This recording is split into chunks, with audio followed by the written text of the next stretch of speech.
주 안에서 평안을 하셨습니까? 오늘 우리나라에서 또 이 전염병의 방지를 위해서 여러모로 갖가지의 방법을 동원해서 애쓰는 사람들이 많이 있습니다. 그 일환으로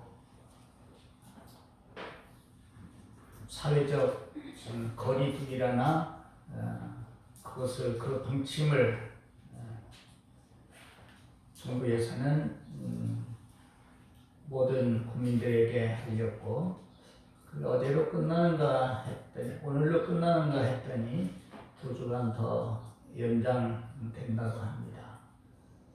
그럴 필요가 있어서 그렇게 하는 줄로 알고, 우리는 적극적으로 이러한 정부의 하는 일에 협조를 하는 가운데, 그러나 또 주의 날 하나님 앞에 예배드리는 이 일은 그 어떤 일보다도 우선하고 또 중요한 것이기에 오늘 우리는 이 자리에 모였습니다. 오늘 모여서 예배드리는 우리들이나 또 이 시간 동시에 여기에 참여하지는 못했지만 각 있는 가정에서 같은 마음으로 예배를 드리는 우리 옥천중앙교회의 믿음의 식구들에게 오늘 하나님께서 우리에게 허락하셔서 베푸시는 그 은혜와 하나님의 주시는 복이 고루 우리 모두에게 충만하기를 비lon하지 않습니다. 오늘 우리가 잘 아는 대로 오늘부터 고난 주간이 시작되고, 그래서 교회력으로 오늘은 종려주일이라 이렇게 말합니다. 우리는 고난 주간이다 이렇게도 부르고, 종려주일이라고 명명이 된 데는 그 배경이 있죠. 2000년 전에 예수님께서 오늘 예루살렘 성에 나귀를 타고 입성을 하시는데 수많은 군중들이 종려나무 가지를 흔들며 길에 옷을 벗어 따르며 예수님을 환호했습니다. 호산나를 외치며.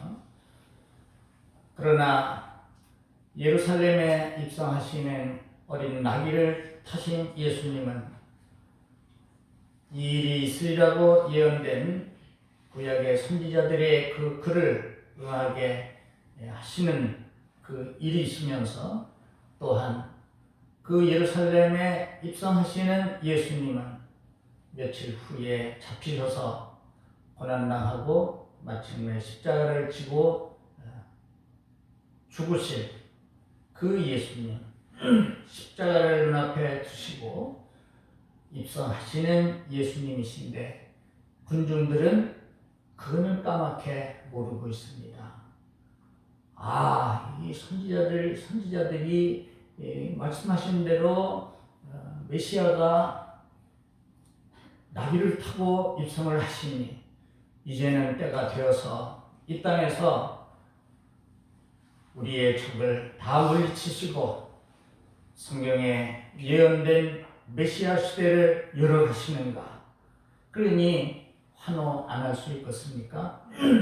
그래서 환호를 하고 종려나무 가지를 흔들었다고 해서 종려주일이라고도 말을 하고, 군중들이 호산나를 외치면서 예수님을 환호했기에 또 호산나 주일이라고도 불려지기도 합니다. 그리고 오늘부터 예수님의 고난의 한 주간이 시작이 됩니다. 믿는 우리들은 매년 맞게 되는 고난 주간과 더불어서 부활절에 대한 설교를 많이 들었기 때문에 여러분들은 다 알고 계시겠지만은 주일날 예루살렘 성에 입성하시고 월요일은 무화과 나무를 저주하는 사건이 나오고 그리고 성전 청결하는 이 성전 청결이 예수님의 생애에 2번 있는데 공생애에 들어가시면서 성전 청결하는 그 사건이 있고 요한복음 2장에 그리고 2번째 똑같은 성전 청결의 사건이 나오는데 그것이 바로 십자가를 지시기 직전에 고난주간에 오늘날 말하면 월요일에 있었던 그 일입니다. 그리고 이 2번째 성전 청결의 사건이 종교 지도자들로 하여금 예수님을 이제는 본격적으로 없애려고 하는 그 일의 동기가 된 것도 사실입니다. 첫 번째 성전 청결을 한 후에 3년이 지난 뒤에 2번째 성전 청결의 사건은 예수님이 십자가를 지게 되는 결정적인 요인으로 작용을 했음을 보게 됩니다. 그리고 화요일 날은 많은 일들이 있었습니다. 변론의 날이라고 해서 사람들이 예수님의 권위에 대한 뭔 권세로 이런 일을 행하느냐 질문하는 질문에 대한 그런 또 3가지의 그 비유의 말씀, 2 아들, 악한 농부, 혼인잔치 등등의 이런 비유의 말씀이 있었고 지도자들과의 논쟁을 하셨던 하루 종일 쉴 사이가 없었던 그리고 이날에 유다의 반역이 있게 됩니다. 수요일 날은 종교 지도자들이 모여서 어떻게 해서 예수를 없앨까 음모를 하는 이러한 와중에 예수님은 특별한 활동은 안 하시고 베다니에서 조용히 쉬셨는데 그게 어디 뭐 발 뻗고 쉬는 시간이겠습니까? 며칠 후면은 체포당하고 신문당하고 마침내 아버지의 뜻을 따라 이 세상에 오신 옥조청생을 구원하시는 그것을 위하여 십자가를 지셔야 되는 예수님이 다른 날처럼 그런 활동은 안 하시고 조용히 그날을 지나셨지만은 그 어느 날과 마찬가지로 예수님의 그 마음은 무거웠을 것으로 짐작이 됩니다. 목요일에 6월절 식사가 있고 우리가 잘 아는 최후의 만찬이 있고 그리고 고별 설교라 할 수 있는 여러 가지 긴 주님의 말씀이 목요일에 있고 그래서 이제 그 밤에 강당산에 가서 피땀 흘려 기도하시고 체포상하시고 금요일에 십자가를 지시는 것이 성경상에 나타난 예수님의 고난 주간에 대한 흔적임을 우리가 보게 됩니다. 오늘 고난 주간에 베드로 사도를 통하여서 우리에게 주신 이 본문 말씀을 가지고 하나님의 백성과 고난이라는 제목하에서 우리가 말씀을 선고하려고 그럽니다. 흔히들 짧은 생각으로 우리 기독교에 대해서 이 고난에 대한 그런 깊은 이해가 좀 부족한 것을 자주 느낍니다. 무슨 말인고 하니 교회 다니고 예수 믿고 하나님 섬기며 이 교회 생활, 신앙 생활을 잘 하면 있던 어려움도 하나님의 은혜로 없어지고 또 다른 사람들이 받는 그런 삶에서 겪게 되는 각종의 그 고난도 있던 것도 없어지고 또 오는 것도 하나님이 또 막아주셔서 당하지 않게 되는, 그래서 흔히 말하는 만사형통의 그것이 기독교의 신앙의 전부인 줄로 생각하는 사람들이 많이 있습니다.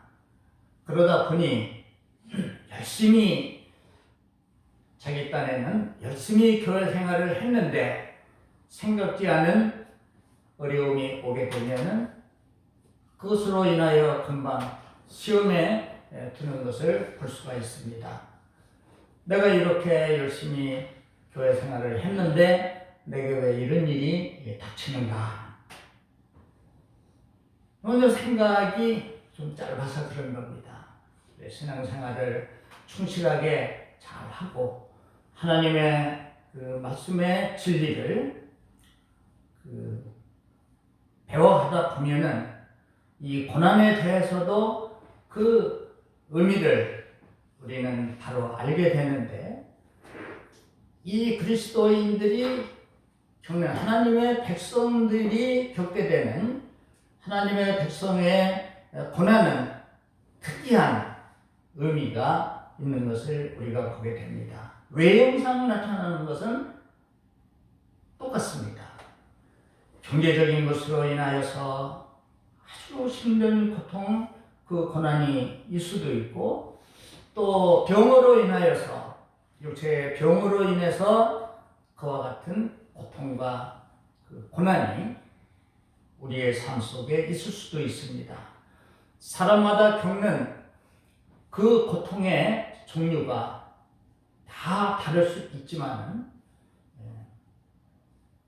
그래서 외형상 보면은 믿는 사람이나 안 믿는 사람이나 다 똑같은 그 고난의 그 삶을 경험하지만은, 오늘 말씀을 드리려고 하는 하나님의 백성들과의 관련해서 이 고난의 의미는 독특한, 아주 특별한 그 의미가 있다 하는 것을 말씀을 드리면서, 우리 오천교회의 우리 믿음의 식구들은 이 진리를 정말 잘 깨달아서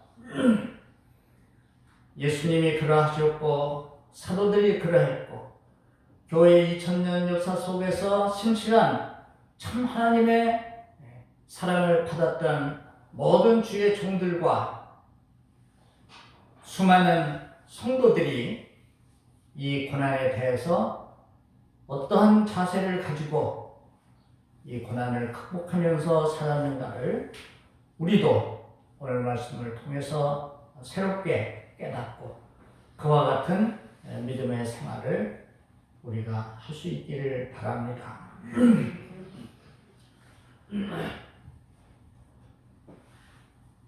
그래서 어찌 보면 종교란 힘들고 고통스럽고 어려운 문제들을 해결하는 데에 이 지구상에 종교의 숫자가 많이 있죠. 종교학에서 그 분류를 할 때에 3대 종교, 10대 종교 이렇게 편리대로 나누어서 하기는 합니다.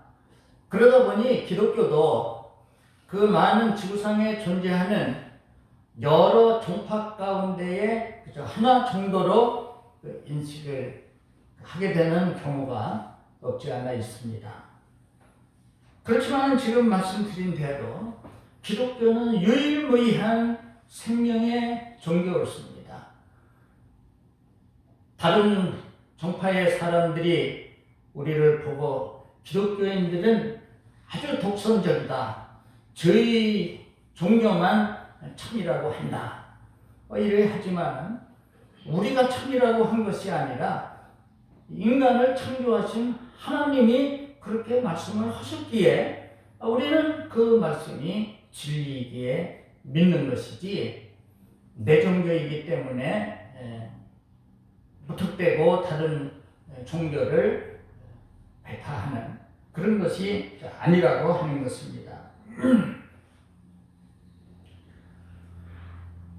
아무튼 그리스도인들과 이 고난은 뗄래야 뗄 수 없는 불가분의 관계를 가지고 있는데 이것은 예수님에게서도 명백하게 드러났습니다.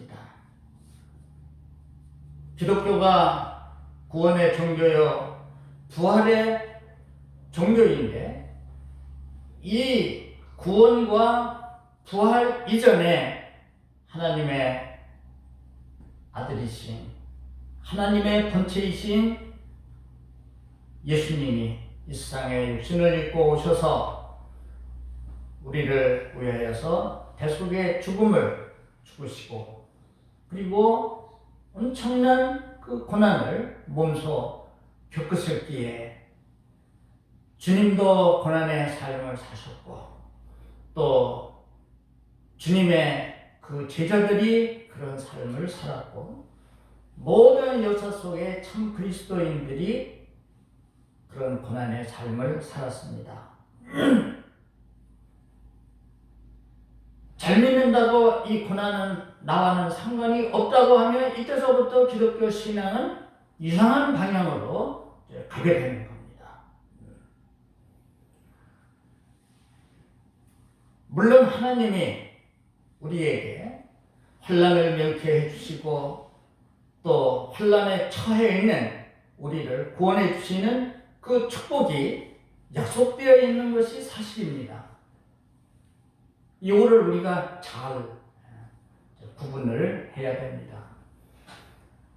이 코로나 사태가 본격화되고 심각해지는 즈음에 저는 매일 성경을 읽으며 묵상하는 가운데 이런 그 재앙에 대한 그 하나님의 말씀이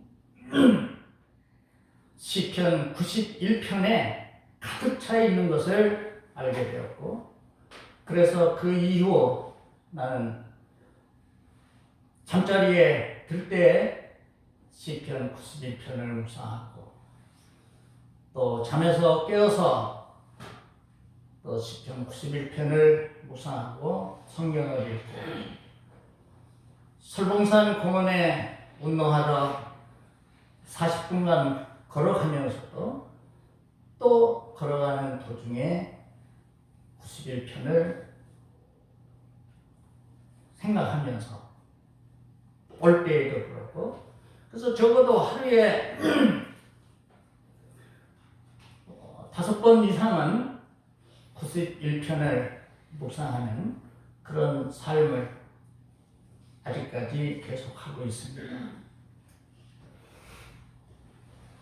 지존자의 은밀한 곳에 거하는 자는 전능하신 자의 그늘 아래 거하리로다. 내가 여호와를 가리켜 말하기를 저는 나의 피난처요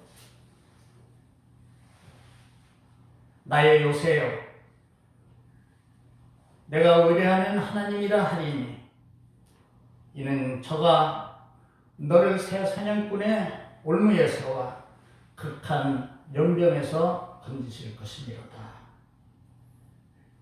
연병이라고 번역된 그 병은 구약 성경에 자주 나타나는 무서운 질병의 그 하나입니다. 오늘 치면은 이런 코로나 병과 흡사한 것인데 성경 역사에 보면은 다윗이 인구조사한 것이 하나님 앞에 진노를 사게 되어서 온역이라고 하는 무서운 그 전염병이 돌게 되었고 그 온역으로 인하여서 죽은 사람이 자그마치 7만 명이라고 했다. 지금 뭐 코로나로 인해서 전 세계에서 죽은 사람들이 적지 않지만은 아마도 뭐 그 숫자에는 미치지 못할 것이고 민수기 16장의 고라의 사건에서 또 마찬가지로 하나님이 연병이 청출하게 하소서. 모세가 보니까는 이 재앙이 일어났단 말이죠. 그래서 그 형 아론에게 명령해서 빨리 향로를 가지고 가서 백성들을 위하여서 속죄하라. 신속하게 움직여서 속죄를 드리고 아론 제사장이 산자와 죽은 자 사이에 선져 연병이 그칩니다. 그런데 그 어간에 그 짧은 시간에 죽은 사망자의 수가 14,700명이었다. 이렇게 모세는 민수기에서 기록을 하고, 또 25장에 가면은 발람 선지자 발락이 불러가지고 이스라엘 백성들 저주해달라고 많은 뇌물을 주었는데, 그래서 직접 저주는 못하고 이스라엘이 패할 수밖에 없는 죄를 짓게 하는 그런 계책을 이 발람이 알려주었는데, 그게 이방인들과 이스라엘 백성들이 음행하게 그것입니다. 그래서 그 음행 사건으로 인하여서 죽은 자가 또 24,000명이나 되었다고 그랬습니다. 그때도 역시 그런 그 병으로 인하여서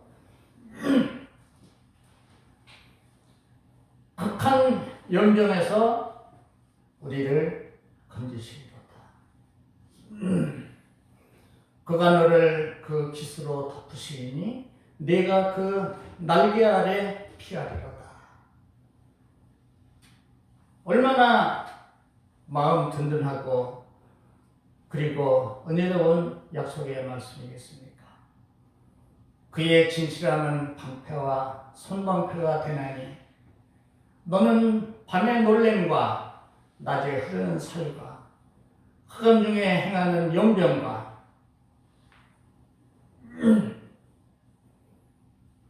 또 황폐케 하는 그 파멸을, 백주에 황폐케 하는 그 파멸을 내가 두려워하지 아니하리로다. 천인이 내 곁에서 만인이 내 우편에서 엎드러지나 이 재앙이 내게 가까이 못하리로다. 오직 너는 목도하리니 악인의 보응이 내게 보이리로다. 얼마나 이 재앙에 대한, 그러나 하나님의 은혜의 날개 아래 하나님을 나의 피난처로 삼고 그 신앙을 지켜가는 하나님의 백성들은 걱정할 이유가 없음을 그 말씀은 우리들에게 명백히 보여주시고 있습니다. 내가 말하기를 여호와는 나의 피난처시라 하고 지존자로 거처를 삼았으므로 그러한 그 해로움이 내게 미치지 못하겠고, 그리고 그 재앙이 내게 가까이 오지 못하리니 이는 저가 너를 위하여 그 사자들을 명하사 너의 모든 길에 너를 지키게 하심이라. 저들이 그 손으로 너를 붙들어 발이 돌에 부딪히지 않게 하리로다. 요거를 가지고 사탄은 예수님 시험할 때 써먹었습니다.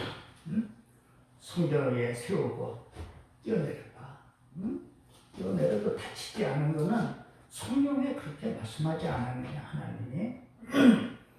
첫 번째 그 시험에서 하나님의 말씀을 가지고 예수님이 승리를 하시니까, 그 다음에 두 번째에는 사탄도 하나님의 말씀을 슬쩍 인용을 해서 예수님을 넘어뜨리려고, 봐라, 내 발이 땅에 떨어지지 않도록 천사들이 너를 붙들어 준다고 하지 않았느냐. 같은 하나님의 말씀이라도 이렇게 자기의 악한 목적을 가지고 이용하는 일들이 종종 있게 되는데, 우리 그리스도인들은 이런 것도 매우 경계해야 될 일입니다. 이단들이 다른 것 갖고 오면은 누가 섞겠습니까? 하나님의 말씀을 가지고 유창하게 하니까 우리가 바른 지식에 이르지 못하면 들어보니까 그럴듯하고 그게 참 진리인 줄 알고 따라가다가 보면 나중에 불행하게 되는 일들이 우리 사회에 너무나도 많이 있는 이러한 경우입니다.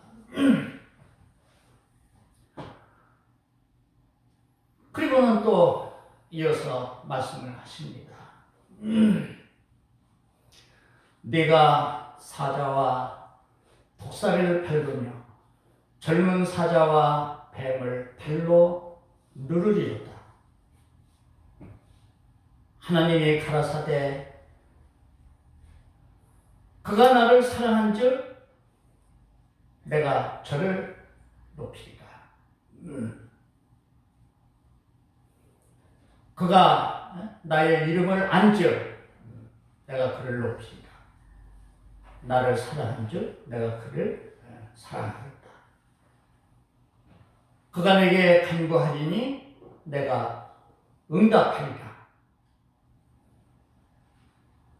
그의 환난 날에 환난 때에 내가 그와 함께하여 저를 건지고 그리고 저를 영화롭게 하겠다. 내가 장수함으로 저를 만족해 하고 내 구원으로 보이리라 하시도다. 시편 91편은 16절로 된 것인데 1절부터 16절까지 구구절절이 하나님의 백성에 대한 하나님의 보호하심이 어느 정도인가, 어떻게 보호하시는가, 이런 약속의 말씀으로 가득 차 있기에 오늘도 그 말씀을 묵상을 했습니다.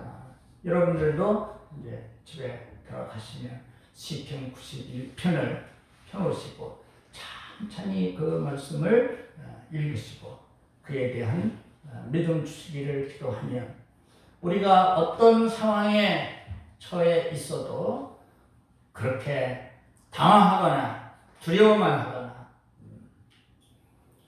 우왕좌왕하는 그런 일은 결단코 우리들에게 없을 것이다. 이러한 그 축복도 아울러 우리 모두에게 있기를 바랍니다. 예수님이 산상수훈에서 흔히들 말하는 풀복이라고 하는, 그래서 이스라엘에 가면은 풀복 기념교회가 또 예쁘게 서 있는 것을 성경에서 보게 되는데, 풀복 8가지, 심령이 가난한 자는 복이 있나니 천국이 저희 것이니요 로부터 시작해서 의를 위하여 핍박을 받은 자는 복이 있나니 천국이 저희 것이다 하는 8가지의 그 복이 기록되다 보니까 그걸 풀복이라고 사람들은 흔히 생각을 하고 또 그렇게 많은 설교자들이 설교를 했습니다. 물론 그게 복에 관한 말씀이기도 하지만은 그 산상수훈이라고 하는 그 교훈 중에 교훈이라고 하는 그 산상수훈 마태복음 5장, 6장, 7장의 이 말씀의 그 핵심은 하나님의 자녀만이 천국에 구원을 얻어서 천국에 들어간다는 그 핵심 하에서 하나님의 자녀들이 세상으로 치면은 어떤 자격을 갖추어야 구원을 얻는가, 그렇게 아주 논리적으로 예수님께서 하신 말씀인데, 이 풀복이라고 하는 이 8가지 교훈은 사람들이 예수를 알고 신앙생활을 시작해서 하는 그 하나의 단계와 더불어서 가지고 있는 그러한 신앙의 내용인 것입니다. 심령 가난의 과정을 거쳐서 회개하는 애통의 그 과정을 거쳐서 긍휼히 여기고 온유한 자가 되고 마음이 청결한 자가 되고 또 화평케 하게 되고 이런 자격을 갖춘 자라야 뒤에 나오는 대로 너희는 세상의 소금이요 너희는 세상의 빛이다. 자녀의 그 생활을 말씀하시게 되는 겁니다. 그냥 교회에 다닌다고 하나님의 자녀의 삶이 저절로 되어지느냐? 그렇지 않습니다. 근데 그 말씀에서도 마지막이 의를 위하여 핍박을 받은 자는 복이 있나니 천국이 저희 것입니다. 이 복으로 치면은 마지막 때의 순서상 마지막 때의 핍박, 고난 아니겠습니까? 의를 위하여 받는 그 핍박. 이 사람은 복이 있다. 그래서 의를 위해서 핍박을 받았다면 그거 억울해하지 말고 그거는 복이 있고 바로 천국이 핍박을 받은 너희들의 것이다. 이렇게 하면 그 다음에 이어서 그 핍박에 대한 그 부연 설명이 뒤에 더 따라옵니다. 그러니까 보면은 다른 것도 중요하지만 결국 하나님의 백성들의 그 삶은 마지막 단계에는 그를 위하여서 고난을 받아야 되는 것과 또 핍박도 받는다고 하는 이것을 예수님께서 더 자세하게 설명을 하신 겁니다. 핍박을 받은 자, 이미 받은 자를 말씀하셨고 그러나 다음 절에는 나를 인하여 너희를 욕하고 핍박하고 거짓으로 너희를 거스려 모든 악한 말을 할 때에는 기뻐하고 즐거워하거나 하늘에서 너희의 상이 클 것이고 전에 있던 선지자들을 그 시대의 사람들이 이같이 그들을 핍박했다. 그러니까 과거의 핍박을 받은 사람은 그 받은 것으로 인하여서 하나님 앞에 기뻐해야 할 것이며 이제 과거에 핍박 받았으니까 앞으로는 순탄대로로 고난과 핍박을 나와는 상관없이 하나님의 형통한 길로 이끌어 주셔야 그게 될 것 같은데 아니 그게 아니라 나를 인하여 너희들이 이러이러한 또 고난도 받게 될 것인즉 그러나 기뻐하거라. 왜? 이전에 선지자들 다 그런 핍박을 받았느니라. 이런 말씀을 산상수훈에서 하셨습니다.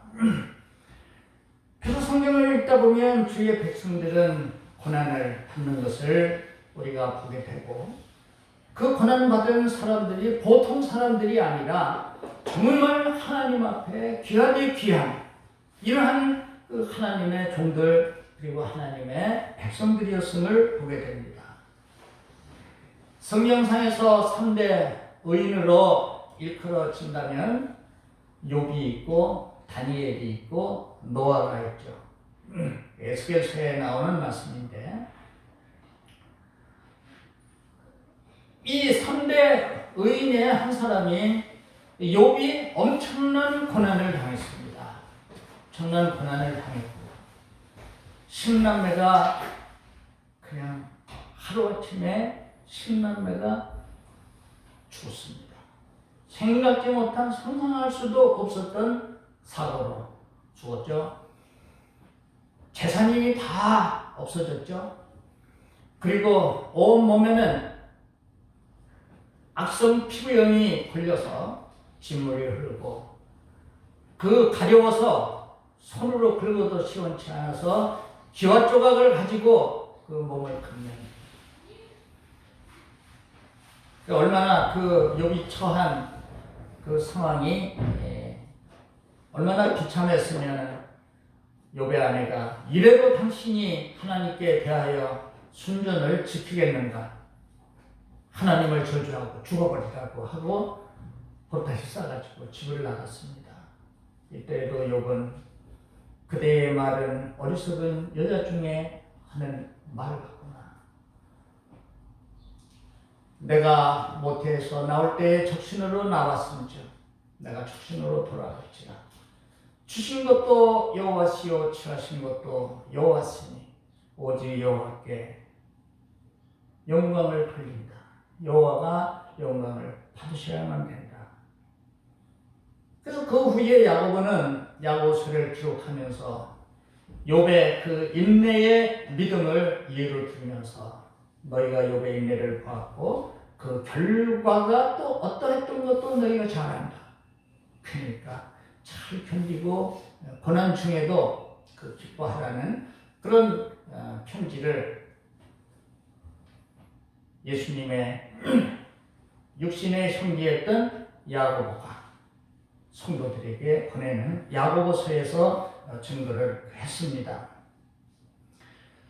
아브라함도 복의 근원이라고 하지만은 창세기를 읽어보면 아주 그 아브라함도 매우 그 고통도 많았고 고난도 당했던 것을 볼 수가 있고요.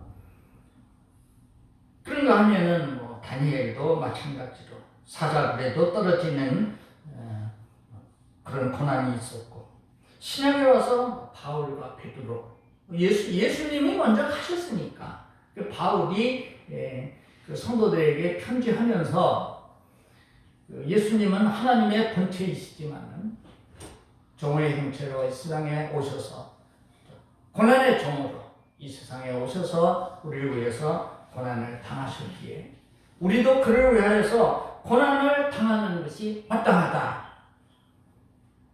사도들이 우리들에게 가르치시는 것은요, 잘 믿는 성도들이라 할지라도 어려움 닥치면은 그거 왜 그런 일이 내게 생기나 이상하게 생각하지 말고 그거 당연하게 여기고 하나님 앞에 감사하라는 그 진리를 수없이 사도들은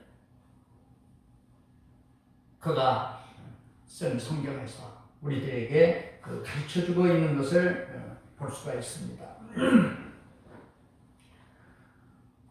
이 베드로 사도도 마찬가지로 이 베드로 전서가 5장으로 되어 있지 않습니까?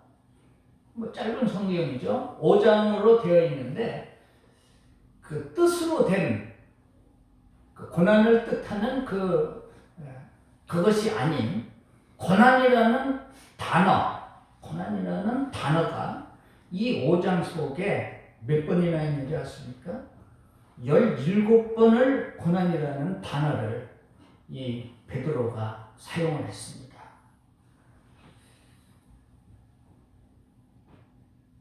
시편 몇 편?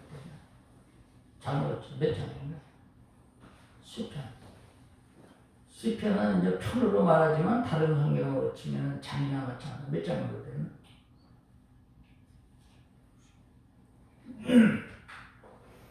시편 150편인데 150편은 제일 긴 성경이죠.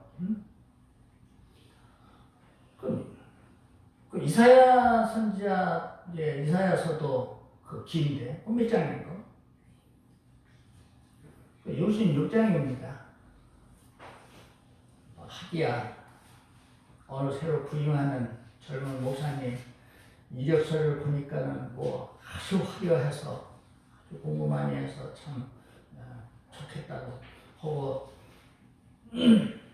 내가 하나 테스트를 해보겠다고 해서 오바댜서가 몇 장인고 그랬더니만 눈만 멀뚱 뜨고 그 표정을 뒤에 사람들이 볼 수가 없으니까 제 앞에 앉았으니까 나만 그 얼굴을 볼 수 있지 뒤에 사람들은 그 표정을 못 봐서 모르지만 내가 보니까는 아주 그 표정이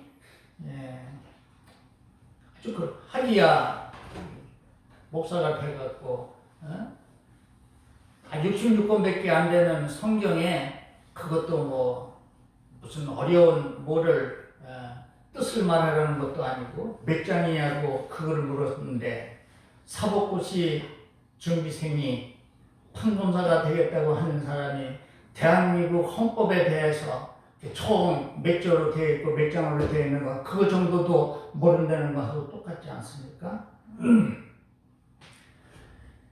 뭐 그거 알고 모르고가 중요한 것이 아니라 이사야서는 66장까지 있지만은 고난이라는 단어는 6번밖에 등장하지 않아요. 시편은 12번, 150번인데. 그런데 베드로 전서는 5장밖에 안 되는데 거기에 17번이나 말을 했어요. 베드로 사도가 이 성경을 기록하면서 고난이라는 단어를 이렇게 많이 사용한 데는 이유가 있구나. 그래서 고난에 대한 자기 자신도 너희와 함께 장로된 고난의 종이요 너희와 함께 장로된 나 베드로는 자기를 고난의 종이라고 했습니다. 그리고 많은 예수를 위해서 고난을 당했습니다. 고난에 그럼 하나님이 모든 것을 하실 수 있는 하나님이 왜 당신의 독생자까지 십자가에서 죽게 하시면서 구원하신 그 귀한 생명들을 이 고난을 받게 하시는가 합니다. 이제 이거 알지 못하면 서두에 말씀드린 대로 잘 믿으면 고난은 나와 상관이 없는 것으로 잘못 생각을 하기가 쉽습니다. 하나님의 자녀로 온전케 하시라 한다. 근데 우리가 여기에서 주의해야 될 것이 있습니다. 이 고난이라는 단어를 그의 서신에서 17번이나 말한 베드로는 고난에 대하여서 두 가지를 말해주고 있습니다. 하나는 하나님의 백성들이 꼭 받아야 되는, 하나님의 백성들만이 받는 고난이 어떤 것인가, 그리고 그 결과가 어떤 것인가를 말하는 반면에 이런 고난은 받아서는 안 된다. 하나님의 백성들이 이런 고난은 절대로 받으면 안 된다. 두 가지를 말하고 있습니다.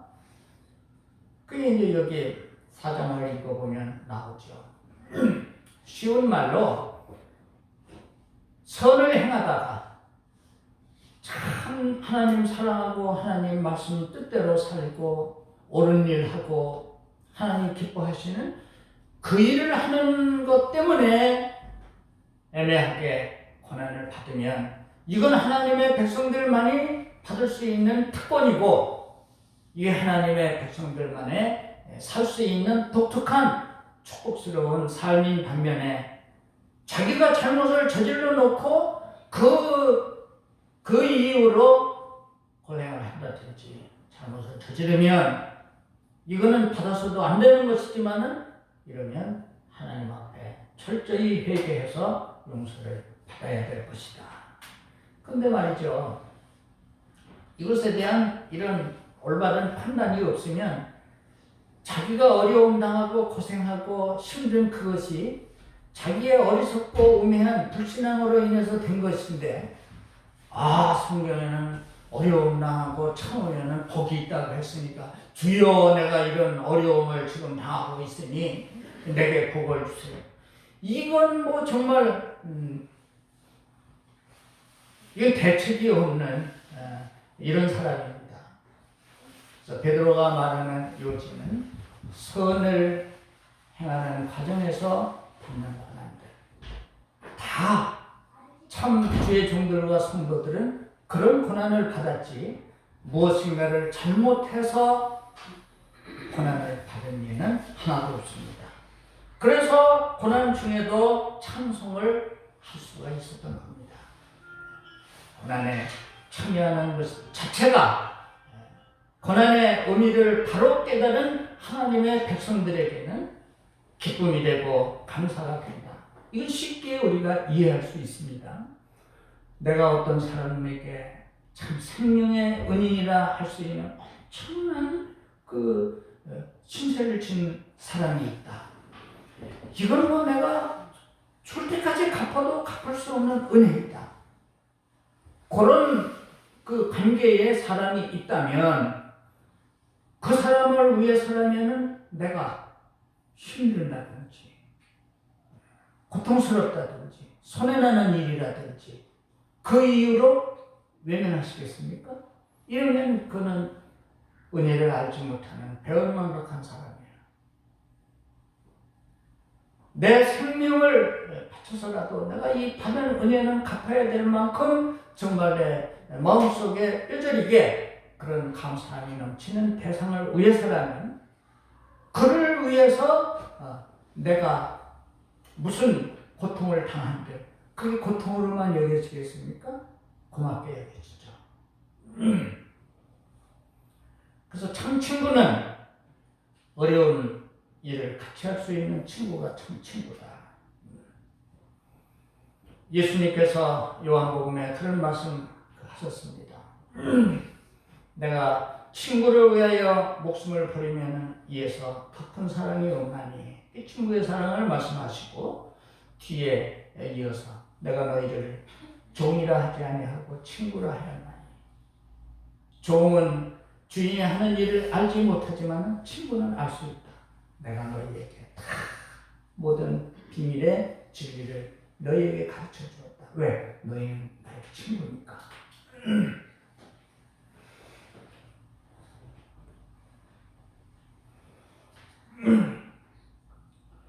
빌립보서 1장 29절에는 사도 바울이 그런 말을 했습니다. 그리스도를 위하여서 하나님이 우리에게 은혜를 주신 그 목적은 그를 믿을 뿐만 아니라 그를 위하여 고난도 받게 하려 하십니다. 이 진리를 사도 바울이 너무나도 깊이 깨달았기 때문에 골로새 교회에 보내는 골로새서에서는 그런 말씀을 또 하지 않습니까? 1장 24절에 내가 너희를 위하여 받는 고난을 기뻐하고. 아니 다른 사람들 때문에 엄청난 그 고난을 사도 바울이 당했는데 그걸 기뻐한다고 했습니다. 빌립보에서는 사기 들려서 귀신 들렸으니까 점을 얼마나 잘 알겠습니까? 그래서 그 귀신 들린 여종을 가지고 점을 쳐서 돈을 많이 벌던 사람이 있었는데 바울이 봐가지고 그 귀신을 쫓아버렸습니다. 그랬더니 이제 돈벌이가 끊어지니까 그 주인이 오늘날로 치면은 뭐 경찰서에 검찰에 그냥 무고를 한 거예요. 이상한 사람이 와가지고 알지도 못하는 도를 전하고 뭐 이렇게 한다. 그래서 뭐 그 사람들도 뇌물을 먹었든지 바울과 실라 빌립보 감옥에 갇히지 않습니까? 아니 귀신 들려서 불행한 삶을 살아가는 여자의 그 귀신 쫓아준 일을 얼마나 그 박수 쳐줘야 될 일이고 상 줄 일임에도 바울과 실라는 감옥에 갇히고 그 안에 시큰 두드려 맞고 쇠사슬에 그냥 착고에 채워서. 그런데도 사도행전 16장에 보면 밤중쯤 되어 바울과 실라가 찬송을 하며 기도를 하는 그 말씀이 기록되어 있습니다. 옥문이 저절로 열렸다고 그랬죠. 그 결과로 그를 지키던 간수들이 그 가족들이 다 예수를 믿고 세례를 받았다고 하는 기록을 사도행전 16장에서 우리가 보게 됩니다. 이 하나님의 백성들은 의를 위하여서 받는 고난은 억울해하는 것이 아니라 오히려 하나님 앞에 감사했고 초대교회 때에 참 죽을 뻔해서 죽이려고 사람들이 했을 때에 참 가말리엘이라고 하는 존경받는 그 어른이 있어서 이 사람의 중재로 풀려나기는 했지만 그것도 억울해하지 않고 우리가 쓸모없는 우리가 예수 그리스도의 사도가 되어서 저를 위해서 우리가 이런 능력을 받는 자 되었으니 이 얼마나 감사한 일이냐 하면서 그들은 오히려 찬양을 했다고 사도행전에 누가는 자세하게 기록을 했습니다. 그래서 에베소서 1장 3절에는 서신이니까 맨 처음에 문 안에 인사가 먼저 써져 있고 그 다음에 본론으로 들어가면서 사도 바울은 찬송하리로다. 고린도 후서에도 두 번째 편지에도 마찬가지로 편지니까 문 안에 인사하더니 본론으로 들어가면서 찬송하리로다. 고린도 후서 1장 3절에. 또 이 베드로도 베드로전서 1장 3절에 각처에 그 퍼져 있는 아시아와 비두니아와 각처에 퍼져 있는 환난 가운데 처해 있는 성도들에게 위로의 편지 문안을 하고 나서 그리고 3절에 찬송하리로다. 이거 자연인들이 이해되겠습니까? 그러나 우리는 이해가 되는 겁니다. 비록 우리의 믿음이 수준이 거기에 이르지 못해서 우리가 그렇게 살지는 못했지만 그러나 이것이 이해가 되고 공감이 되어서 주여 우리도 그런 믿음을 가지고 그 발자취를 따라서 그렇게 살게 해주옵소서. 그렇게 살고 싶습니다 하는 기도를 우리가 진정으로 드릴 수 있는 것입니다. 저도 그렇게 살지 못했지만 그렇게 살고 싶습니다. 그래서 하나님 앞에 또 기도를 드리고 있습니다. 예수님 고난의 종으로 오셔서 고난 당하셨다고 했고 예수님도 고난 중에 찬송을 하시는 모습을 우리에게 보여주십니다. 신약을 읽어보면 복음서에서 예수님이 3번 어려운 가운데서도 찬송을 드시는 그 광경을 볼 수가 있는데 마태복음 11장 25절 또 누가복음 10장 21절에 제자들 복음 전도하고 돌아와서 보고를 할 때 성령으로 기뻐하셔서 하나님 앞에 그 감사의 기도를 드리셨는데 그건 기도이면서 찬양입니다. 성령으로 기뻐하사 천지의 주제이신 아버지여 이것을 지혜로운 자들에게는 숨기시고 어린아이들에게는 나타내심을 감사합니다. 옳소이다 이것이 아버지의 뜻입니다. 그러니까 찬송을 했어요. 그런가 하면은 26장 30절 14절 또 마가복음 14장 26절에는 지혜의 만찬 마치시고 어디로 가시면 감람산으로 가시죠. 감람산으로 가려면 기드론이라고 하는 그 시내를 건너야 됩니다. 복음서 기자들은 그때 예수님과 제자들의 그 행적을 이에 저희가 참여하며 감람산으로 나아갑니다. 기드론 시내를 건너가면서 그 길이 죽음의 길과 이어지는 것인데 예수님과 제자들은 참여하면서 갔다고 했고 저 구약의 그 다윗이 아들의 반역으로 쫓겨가고 사울의 그 반역으로 쫓겨다닐 때 그는 기드론 시내를 맨발로 울면서 건넜던 그 기드론 시내를 우리 예수님은 죽음을 눈앞에 두시고도 제자들을 거느리고 참여하면서 가셨다. 그리고 마지막에 고난 중에서의 찬송은 십자가 위에서 이루어졌습니다. 엘리엘리 라마 사박다니 무슨 뜻이에요? 나의 하나님이여 어찌하여 나를 버리셨나이까. 이것을 잘못 생각하면은 예수님의 그 고통에 못 이겨서 그 부르짖는 단말마의 그 비명의 그 종류로 그렇게 이해하기가 쉽습니다. 상황이 십자가에 달려서 못 박히고 피 흘리시는 상황에서 하신 거나 그러나 이것은 다윗이 시편 22편에서 읊은 시요 노래입니다. 그래서 절망 가운데서 부르는 것이 아니라 그 뒤에 나오는 것은 어찌하여 나를 버리셨나이까. 하나님께서 그 이스라엘의 열조들이 어려운 가운데 있을 때에 부르짖었고 그때마다 구원해 주신 그 사실을 예수님이 그 복음서 기자들이 썼어요. 그러니까 예수님도 마찬가지예요. 그런 가운데서도 오직 아버지의 손에 전적으로 맡기면서 시편 22편을 인용해서 십자가 위에서도 고난 중에서도 하나님을 찬양하는 하나의 찬양 오묘하지 않습니까? 그래서 그리스도인들의 이 고난 중에서의 찬송이라고 하는 것은 일반인들이 이해할 수 없는 그러한 오묘한 삶이라고 하는 이유가 거기에 있는 겁니다. 아무튼 오늘 고난주일에 뭐 고난에 대해서 우리가 말씀을 나누려면 시간이 필요합니다만은 아무쪼록 올해 만난 이 고난주가 그 어느 때보다도 우리들에게 의미 있는 주간이 되어서 여러분들도 고난에 동참하는, 그래서 참 그리스도인의 삶을 살아가는 그런 축복이 말씀 듣는 우리 모두에게 있기를 축원합니다.